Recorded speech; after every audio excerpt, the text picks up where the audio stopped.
If creating content feels super, super overwhelming, it's probably because influencer culture and outdated marketing advice has just fed you a bunch of BS. So today we are going to dispel 5 of the biggest myths, biggest content myths in social media and podcasting that's actually keeping business owners and creators like you stuck. I'm going to try not to scream when I say this, but the number one myth that I would like to dispel today is vanity metrics. Okay, if you haven't heard of vanity metrics, this is what refers to things like likes, followers, downloads, and views being a direct representation of how good or effective your content is. Hear me when I say this, okay? The reality is that a lot of influencers, a lot of people who have tons and tons of followers have purchased their followers. They have purchased their likes. Likes and followers can be bought. I hate to be the one to break it to you. Actually, I love to be the one to break it to you. But there are so many people who do this in the name of vanity, in the name of looking to the outside world like they have a lot of clout and that people like their content. And admittedly, it can work sometimes, right? If you have the illusion of your content being good, there's some psychology behind that people start to believe it, and it does attract more followers. However, if you're listening to this podcast, we don't do that, okay? Around here, we like to move with integrity. And so we don't cheat, we don't shortcut, we don't purchase our way into success. And outside of social media, okay, if we're talking about the podcast world, even podcast downloads themselves don't reflect necessarily trust, leads, or sales, okay? So everything that you've been told about these vanity metrics indicating whether or not you are successful, I need you just to forget what you've been told, okay? It's not true. So the truth here that I want you to embrace is that impact is so much more important than popularity, especially when you are just getting started in the content space, okay? The metrics that I do want you to focus on in the social media world and in your podcast are saves, shares, DMs, email signups, booked calls, and I heard on your podcast, conversations. It's so easy to hit like. It's so easy to watch something for 3 seconds and scroll away, which counts as a view, by the way. What's a lot more engaging and what indicates that people actually like your content is if they're sending you a DM, they're sharing your podcast or your social media clip with a friend or a business partner. I would much rather you have 300 of the right people engaging with your content than 30,000 silent ones. So if you see these massive followings, but you don't see actual engagement, whether it be a comment, a save, a share, obviously you can't see their DMs or how many people are signing up for their email list. But oftentimes when you see inflated followers, but really low comments or saves or shares, that's when you know something fishy is going on. Myth number 2, you need the latest and greatest equipment to do well on social media and in the podcasting space. Y'all, come on now. I'm going to be honest with you. When I first started my podcast, not this one, but my first podcast, I started with a little baby microphone that was $25 off Amazon. And I was recording my podcast in my voice memos app. Okay. The sound quality was decent. It was okay, but it wasn't out of this world. It's not like what you're listening to right now. But my podcast did super well for a very beginner podcast. It gained traction. I started to blow up on social media as I was sharing things from the podcast. And it had nothing to do with how great my equipment was. To this day, in my own personal content, I'm using my iPhone 14. Granted, it's not a cinder block. I guess it's, somewhat up to date, but it's not the latest and greatest iPhone. I didn't drop a fat penny on it. I didn't have to. You know why? Because people connect with authenticity, not perfection. I want you to think about the brands on social media and maybe the podcasters that you listen to that you love. What do you love about them? Do you love how perfectly polished everything they post is? Or do you like the relatable human content that they share? Even brands like Duolingo, which killing it on social media, by the way. Brands like that are using internet slang. They're jumping on trends in the social media space. They're using casual language. They're showing behind the scenes vibe. They're showing up in a way that feels human and authentic and like you're not being sold to.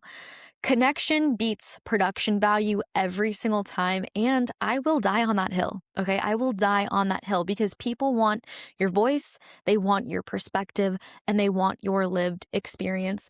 I am a walking, breathing, living example of you don't have to show up perfectly online for it to be effective. All right, let's move on to myth number 3. You have to be everywhere to grow. You have to be on TikTok, Snapchat, LinkedIn, Instagram, Facebook, Reddit, YouTube, the list goes on.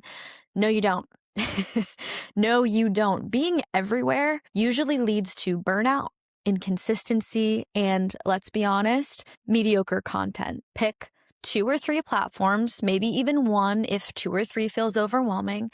While you're on that platform, choose to understand your audience on that platform super, super deeply. Show up consistently, repurpose content strategically. You don't need to be everywhere. You just need to be where your people are. Me, myself, personally, we're on Instagram, we're on YouTube, we're on LinkedIn, and of course, we're in the podcast space here, wherever you're listening, whether that be Spotify or Apple. But with Spotify, Apple, YouTube, all of that, when I hit publish in Riverside, it distributes to all of those places automatically for me.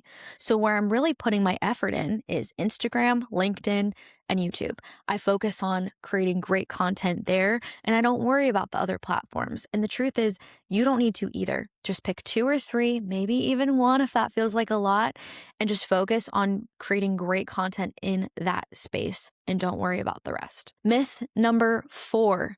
You've got to post on social media every single day, or you have to post a podcast episode every single week. This is not true. There's a misconception out there that daily posting is the only way to beat the algorithm, but I'm going to be honest with you. A lot of times, the more content that you post, the lower the quality of that content gets. And what happens is you're oversaturating an algorithm or a podcast feed with crappy content for the sake of posting content. And that's a big fat no, okay? The reality is that inconsistent daily posting often performs worse than intentional consistency. And when I say consistency, people then think like, oh, well, if I have to be consistent, then I have to post every day or I have to post every week. And that's just not true. What works better is a realistic schedule, repeatable formats, quality messaging, and showing up the same way on a consistent basis. Now, for you, if you're a busy business owner and you can't realistically post something every day, I want you to start small, okay? Commit to posting 1 thing a week on 1 social media platform. Say you want to grow your Instagram presence. Great. You got to start somewhere, right? If you sign up to post every single day for a week on Instagram when you are doing 10 million other things, maybe you're the only person running your business right now and you're wearing all the hats. You don't have time to do that. So what's going to happen is you're going to get extremely, extremely burnt out really quickly, and then you're going to end up giving up. And so you've set yourself up for failure from the beginning.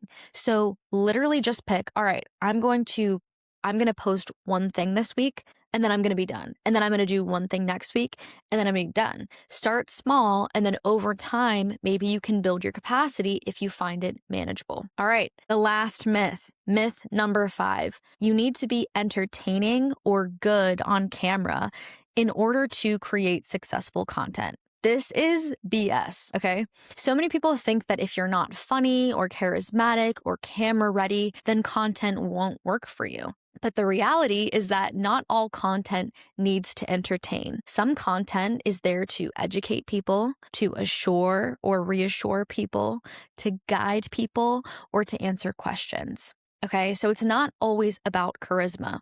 And let's be honest, most of us are not comedians. I myself, I'll be honest with y'all, I'm not that funny, all right? I'm good at a lot of things, but I'm never going to be a comedian. And the reality is, a lot of us aren't Theo Vaughn, and that's okay. So the better content truth here is that clarity is so much more powerful than charisma. You don't need a personality transplant, okay? You need clear messaging. You need simple explanations, and you need confidence in what you know. The internet does not need another character. It needs you. And every single one of us has something to offer the world You just got to get clear, very clear on what it is, not just with yourself, but with your audience. I want you to forget about vanity. I want you to forget about perfection. Let's forget about volume and frequency and performance, okay? Vanity does not equal value. Perfection does not equal trust. Volume does not equal strategy. Frequency does not equal consistency. And performance does not equal authority. Okay? Here's your better content formula: clarity, strategy, authenticity, sustainability, and intention. I want you guys to think about which myth have you been operating under, okay? A lot of content is psychological. All right, it's scary to be seen, it's scary to put yourself out there, but in 2026, it is a must. If you want to move your business forward, you have to show up in the social media space. And honestly, if you don't have a podcast and you're thinking about it, I really, really urge you to create a podcast. It is your secret weapon in 2026 to blowing up your business. Hear me when I say you don't need to do more content, you just need to do better content, okay? And I'd love to help you do that by offering you my free content planner and tracker, okay? If you click the link in the episode show notes below, you can access it completely for free. This will help you plan your content out to create a schedule that is achievable and attainable and that works for you as a busy business owner or creator. It's going to help you keep track of what have I created? What do I need to film? What do I need to edit? When do I need to post it by? What is the purpose of why I'm posting this content? So many people post just to post. It is the bane of my existence. And I am telling you, this tracker will help you to stop doing that and to post actual quality content that moves the needle for your business.